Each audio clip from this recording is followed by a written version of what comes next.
Good morning, everyone. It's Josh here from Racing to Profit. I hope you're well. I hope your 2018 has started well. I hope you had a good Christmas, a good festive period. This is the first video I've recorded in a few weeks, mainly as I was at home, well, the family home, I should say, in Suffolk for Christmas. And since I returned, I have been kind of too ill to record anything, and I didn't think you would appreciate me coughing and spluttering around while trying to wade through a horse race or two. But thankfully, I've overdosed on Lemsip and various other off-the-shelf paracetamol-based products, and I'm fit and raring to go. Nearly good enough to record a video anyway. So, with that said, I'm just going to spend a few minutes looking at the 335 at Warwick. I do want this to be under 10 minutes, and I will try my best to make sure it is short and sharp enough and focused. So yes, we've got the 335 at Warwick. It's 3 miles, 5 furlongs.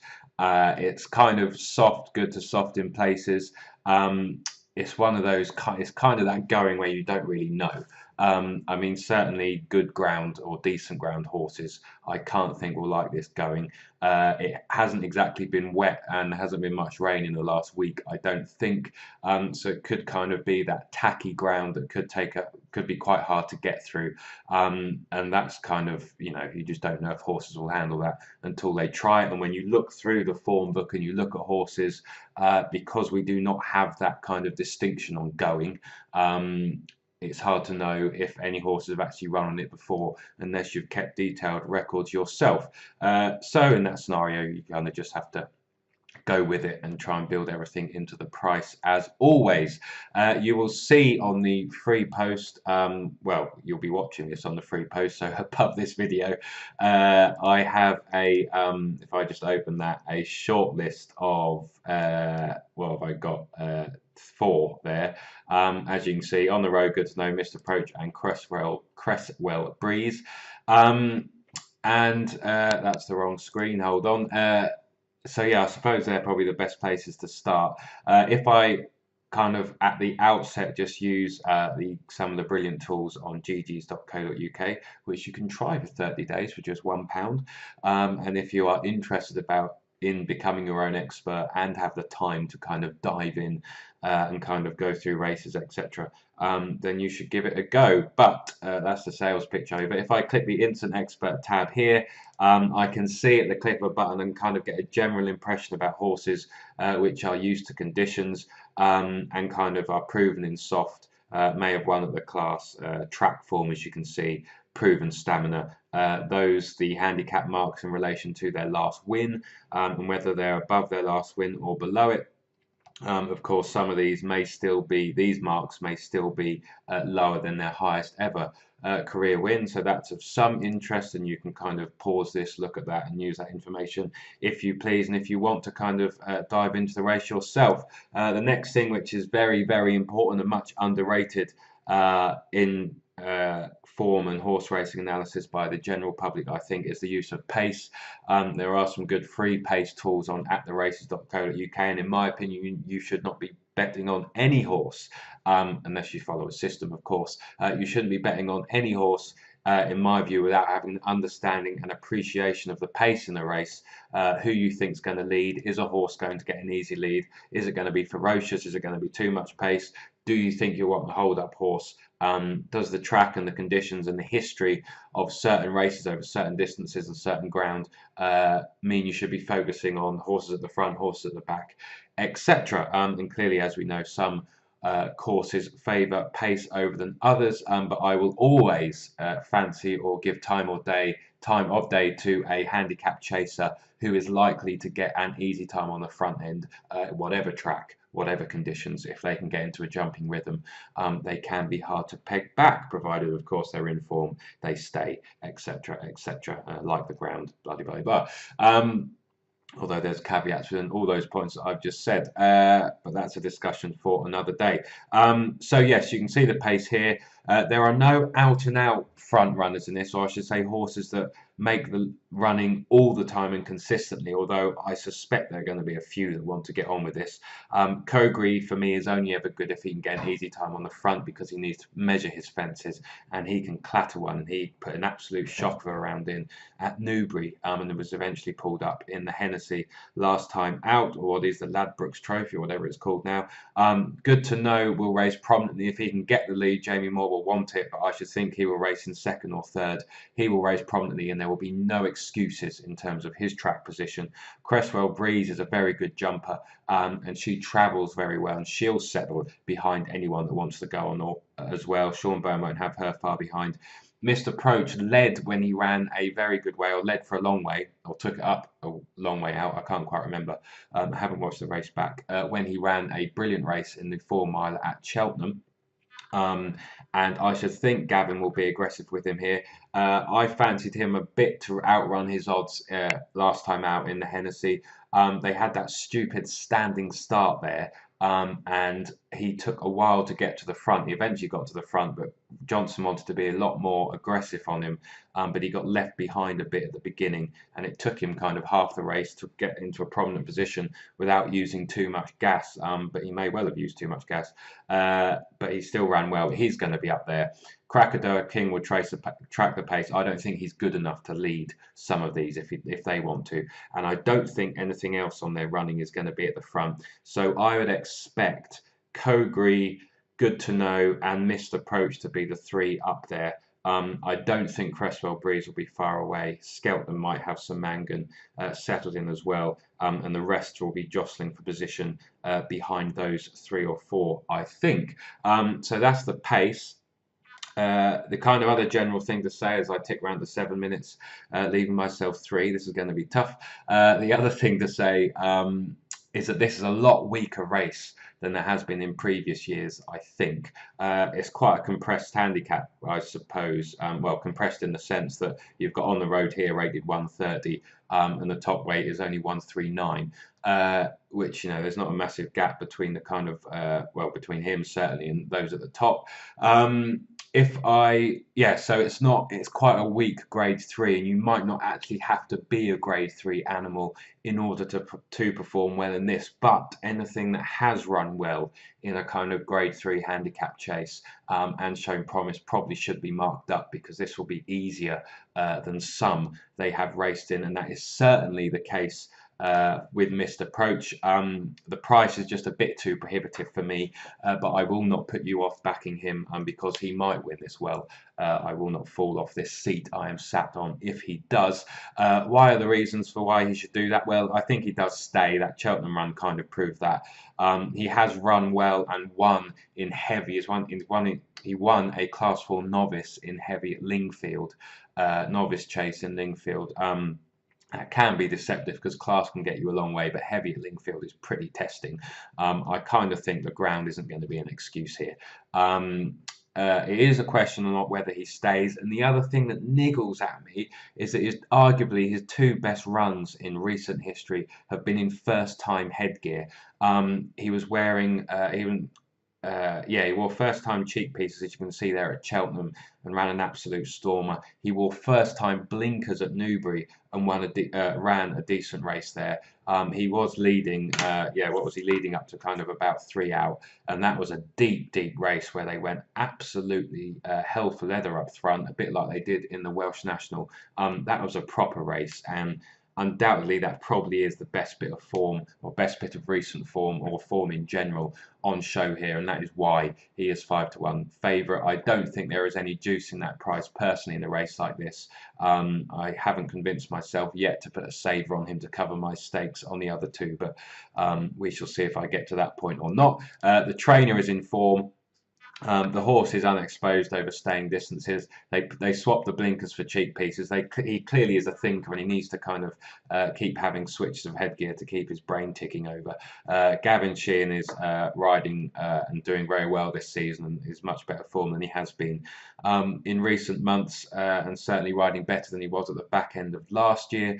So he's riding at the top of his game. So yeah, there's not really much I can say there. There's a question he might throw in the towel if the change of headgear doesn't work again, and he might not stay this trip in this ground, run at a proper good pace. And the other thing to say is he hasn't ran at Warwick before and hasn't ran here at Fences before. That isn't necessarily a negative, but you would mark up his chance of that. And when you've got horses that are kind of 5-1, you don't necessarily want any chinks in a 14-runner Grade 3, 3.5 mile handicap chase. That's how I view it. But the trainer's in form. And the final thing I should say, of course, he's got 11 stone 12 on his back. He had 10 stone 6 the last day.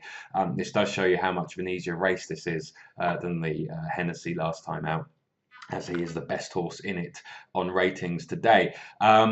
So yeah, there are pros and cons. The weight might weigh him down come the end, but he might carry it just fine. And there's a chance he just outclasses these, but at 5-1, I wanted to look elsewhere. If I just touch on Cresswell Breeze quickly, I've ticked around to 10 minutes. So I'm going to try and keep this to under 15 now, so we probably hurtle towards about half an hour. What do I want to say about her? Her positive is that she's in form and running well. The Fontwell run suggested she stays, but that was a Class 3. Whether or not she can stay it against some of these, we wait to see. But like I said, this isn't the strongest Grade 3 in the world. That Haydock run there would be slightly a bit off-putting, but listening to some of the comments from Andy Honeyball in the last 2 days, RUK did a feature on him this week. He said she's a much better horse than she was last year, and they've learned kind of how to train her and kind of got her in a better routine. So she's arguably a better horse than she was last year, and the form and her recent form would suggest that. What do I want to say? Fontwell run was okay. Cyclops since come out and dossed up at Market Rasen on Boxing Day in their big staying chase of the year. Sandown, that was a decent run, but that's the run that kind of niggles at me. Yes, she stays. I'm not sure if she'll see it out fully at this grade in what might be more testing, sticky ground. You can look through her form back here and see that she stays it well enough. Again, she's another horse running at Warwick. Well, I was going to say for the first time over Fences, but that's a load of nonsense because as you can see there, she ran quite well over 24 furlongs here, so ignore that comment. I just wondered whether or not she would be good enough and whether or not the handicapper might just have caught up.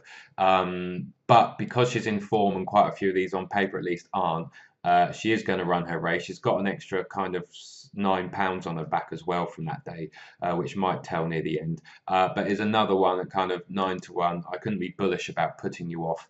In the end, I've kind of landed on 4, and I suppose I've ended up tipping the 2, which are the biggest price, which is kind of my approach, I suppose, with any shortlist, because they are much more painful. If I have a shortlist of 4 and I tip a short-priced horse and a big one that I've left goes on to win, they're much more painful than me seeing Cresswell Breeze hack up. I can live with it. Whether or not she gets a kind of confetti 5 or something, we shall see. But yeah, I just think class. I'm not quite sure she's good enough. I think she probably should have been winning that race the last day if she was going to win this. But the front 3 were quite clear that day, and stamina shouldn't be a problem. And she does jump very well, and she travels well on the front end. So I'm a bit torn, but I have gone for the 2 at a bigger price. I suppose the final thing I should say about Cresswell Breeze is the trainer Anthony Honeyball is in very good form, and as you can see here, he does very well at marathon distances, which are kind of 26 furlongs plus, I think, on these stats. So that's something to note. To the 2 tips, I've got to 13 minutes and haven't even talked about the 2 horses I'm betting on, as is my wont. Good to know.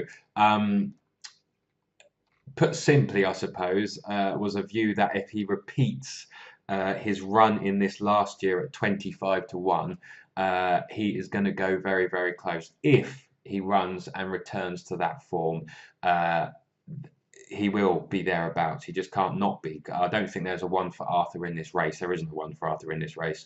Of course, we know he went on to win the big one, the Grand National.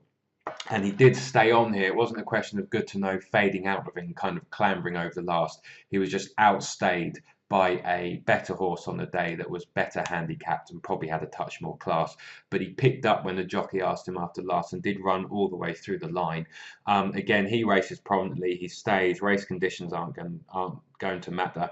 If it is tacky, if it is sticky, if it is one of those kind of slogs, he's stayed in Hereford and carried 11 stone 9 on his back at Hereford. You can tell from the ratings he had 10 stone 10 on his back last year, rated 136. He's got 11 stone 11, only £2 higher again, so that suggests that this race is not as anywhere near as deep as it was last year in terms of ratings, at least. So yeah, that's the kind of one run you pin the case around, and the fact that he's kind of 12, 14 to 1. I do not like Kerry League horses that kind of drift from 12 or 14s, but she does have runners that clearly go very well at big prices. Alfie Spinner went well close, or a good second in the Welsh National at 33s, and this one ran well at 25s it last year, so they can go well. But 12 to 1 or shorter, 14 to 1 or shorter is generally the place to focus. Systematically, at least, with a couple of angles of hers that I follow. What else should we say? Yes, the final thing and the main thing, actually, you look at the recent form and you go, oh no, it's awful. But there is more to it. If we have a look, so he won at Hereford after this decent run in this race last year. He then raced at Haydock, probably knackered, after that run in February. Only came 17 days later, and that was tough. He then ran in the big one, and he ran very well. Prominent mistake 24, weakened. He was just outstayed, possibly outclassed near the end, but no harm in that run at all. And then he returned in October, where he unseated on the second start.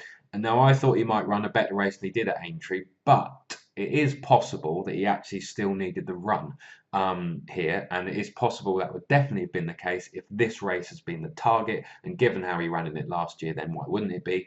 So he might still have needed the run, and the way he checked out and kind of weakened quickly would suggest that. Now, with a horse that's pulled up last time, I kind of want to see that the horse has a record, if he's done it before, of following up. Now, in 2014, in February, he pulled up. He then ran well and only lost by a quarter of the length on his next start, which was only kind of a month and a bit later, 2 months later. He pulled up at Stratford in March, and he didn't do much when running kind of the race after that. But in December 15, he pulled up at Ludlow, having really done not much. And a couple of months later at Wetherby, returned and won. And this pulled up at Ayr in the Scottish Grand National. Well, the run after that was kind of after a break and on his seasonal reappearance. So nothing to worry about there. The final thing I want to, as I skip over to Horse Race Base and use their profiling tool, I like kind of looking at a horse with this page in front of me here, because I can see the days and the rest pattern of certain horses. You want to be able to build up a story of a horse in terms of its fitness and its rest patterns and seeing what's going on. Now, having been through this and made some notes, which I will find, I mean, you can stare at this page yourself, but if I look down here at November 2013, I wanted to see what his record was on the third run of the season, because it might have taken a couple runs, or at least one proper run, in order to get his fitness up to speed, and whether or not that was a training technique of the Lees. And it was a question of them bringing him along slowly rather than having him ready and fit to run on the first run, on the first 2 runs of a season. So if we look at 2017, where am I looking? November. So he makes his return. Third run of the season, he comes second by a head at Wetherby. I'm next looking for a big gap. So December 14, this was his seasonal reappearance. First, second, third run, he comes second by 14 lengths at Warwick. Not a bad run at all. Then I'm jumping to December 2015, so the 15-16 season.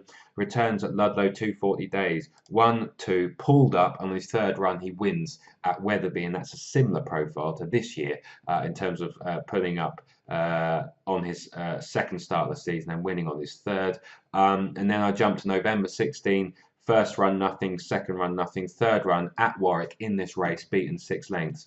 And here we are today, 204 days off. First run, second run, pulled up. Third run, wins at Warwick at 14 to 1, 12 to 1, and we all go cock-a-hoop. So that was the thinking there, and there was enough there to go on at the price at 12.14 to 1 for me, putting all of that together, given his track form, his form in this race, given that I can excuse those last 4 runs, and given that his rest pattern of third run of the season since 2012 of being 1 second, second, 1 second. So there's a high chance that he might run quite well. But if he drifts out to kind of 16s plus, I won't get my hopes up. I've ticked round to 19 minutes. God, I can talk for too long, can't I? Apologies, but hopefully you're finding it useful. The second one I want to back is On the Road.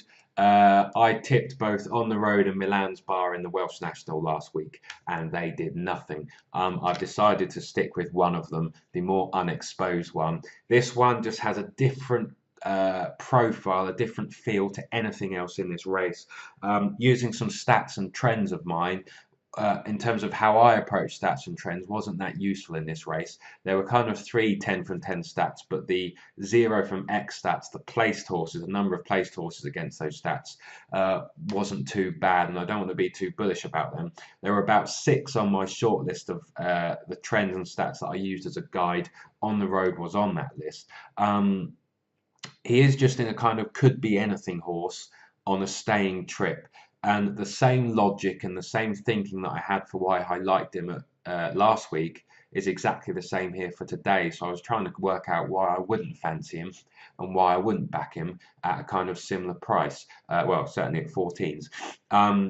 Adam Wedge returns. If I click on the road here, and you can look at his record in general. Soft ground isn't a problem. He is unexposed. You look at this profile and you go, oh, he's run 3 times 2 miles 6 or further. He hasn't yet won. He's only had 3 runs. You can look at that and go, he definitely, well, he hasn't stayed yet. Well, he hasn't, but he definitely has not proved that he doesn't stay and that he will not get this trip. And that's why he's in the kind of unexposed, could be anything. He might flounder, he might not stay at all. That's when an assessment, your subjective assessment of the odds comes into it. Adam Wedge is 3 from 5 4 places on him. The fact he's back on is certainly not a negative. The horse himself is 3 from 3 when returning within 7 days of his last start. Left-handed fine, blah, blah, blah, blah. This is only the 7th handicap chase, or 7th chase, I should say, of his life, and there could be more to come. That Welsh National run, if you go back and watch the video, I like the way how he set off, and he was travelling. They went so fast in that race, but he was travelling well, and he wasn't exactly being scrubbed along or unable to go the pace. He seemed to be getting a nice rhythm. In the first 2 fences, he absolutely winged. He unseated Ryder at the 4th. The first 3 fences he jumped really well. The 4th, I think he got unsighted. I'm not quite sure what happened. I watched the video again. He seems to land fine, but he loses the back end. He doesn't touch the fence. I think it's how he lands and whether or not he landed on top of a horse in front of him, and he's just lost his undercarriage. But he stayed on his feet. He's just kind of sprawled a bit. So it wasn't exactly poor jumping which cost him. So because I fancied him last week, there was just enough there. He's got a lightweight on his back. He has a slightly different profile. The ground is fine. He's won a Class 2 chase, which, gave, if he hadn't had that and he just had a Class 4 chase win to his name, I'd be a bit more kind of sceptical about his ability at this level. And it might have been a weak Class 2, but anyway, stamina is a big thing, but he has shaped and stayed on over 21, 22 furlongs before. Yeah, they pitched him into the Welsh National. I fancied him to outrun 20 to 1 there. He could stay. If he does stay, he could be very well handicapped. He could improve massively for this trip. I just hope we get to find out whether or not he does stay. Hopefully Adam Wedge can track the pace, sit mid-division. I think they'll go slower than they did in the Welsh National, just because there's not the class of horse, or there's not kind of 5, 6, 7 or 8 stupid jockeys that all want to take the lead, and none of them kind of willing or relenting until their horses absolutely got knackered. So that's of interest. I just think he was an interesting one here, and if he won, having tipped him last time out and stayed on and kind of demolish this slot, I would be absolutely sick. More sick than throwing 20 quid, which is 1 point for me on my tips, at the bookies, and loaning it back to them for the day. So that's that. I didn't really fancy anything else. I'm around to 24 minutes, so that under 10-minute video went well. Always the case. I'm just used to such short videos. What else I want to say? Kogri, I tipped him and we won on him that in that race at Cheltenham. I kind of want to cut my losses with him. If he gets an easy lead and gets into a jumping rhythm on the front, he could win this. I'm not quite 100% convinced he stays or will stay this trip in tacky, soft ground. I also don't think he'll get an easy lead. And his jumping just went to pot at Newbury. He wasn't clattering them, but he was just slow. He is a confidence horse, and if he loses confidence, he kind of goes backwards. And I just kind of, he's just a bit too risky. Hopefully, he gets round safe. If Sam Twiston-Davies was on board, it might be a bit different. Although Jamie has ridden him well before. Cross Park, I'm not sure if he will stay. Sir Mangan has a big stamina question, and therefore at morning prices he was kind of 6.5, 7 to 1 for a horse that's 10 years old, been off 60 days, and I'm not 100% sure will stay or has the ability for a race like this. So that was enough to put me off at single figure odds, but he could stay and win. Crossbark I don't think will stay, doesn't look in form, and I was quite happy to leave, quite frankly. Baddy Cross has yet to win a chase and can hit them, and I don't like horses which have yet to win a chase that they're kind of restricting the vision on. They put first-time cheek pieces, but that might spark him up. You can see Twiston-Davies is in form. That's the green 14 indicator there, 7 from 34, 12 places the last 14 days. No forlorn hope. I kind of thought he might have a staying chase in him one day, and I tipped him at Warwick when he didn't run that well, and he was quite a short price more for me. I can probably live with it if he wins, just because he hasn't done enough for me, and he hasn't yet won a chase. He's 0 from 9 over fence or something. Top of Thornton is a kind of interesting outside. I'd be a bit surprised if he is good enough to win this. On all known form to date, he hasn't even kind of been good enough to win a Class 3 chase as yet. So I'm a bit kind of suspicious. And I've got no reason, I can see no reason why he should finish in front of Cresswell Breeze based on that Sandown run. There just isn't enough there for me. Harry Bannister's a very good jockey riding at the top of his game. That Harry the Viking form isn't the strongest. As you can see, 30 horses have run since and none have won. And he was fit enough to win there, but didn't. I kind of think if you're going to win a race like this, you've got to be kind of winning those. Talked about on the road, Krakatoa King was a single figure price. Again, I won't fall off my seat if he wins. Again, I don't think he's good enough. He looks like a Class 4 chaser at best, possibly Class 3 if he's well placed. He also had a really, really hard race the last day. Idled a bit when getting beaten. And Adawa Stayer, I think, probably should have won that. He does stay, and he will be there, and he will be plugging on. I just thought there might be better horses in this race, and at a single-figure price, I could just about live with it. I also thought he had a hard enough race the last day, and coming 18 days later, that might knacker him out. He does have his own ideas about the game sometimes as well. He wears a visor for a reason. He might hit the front and pull himself up.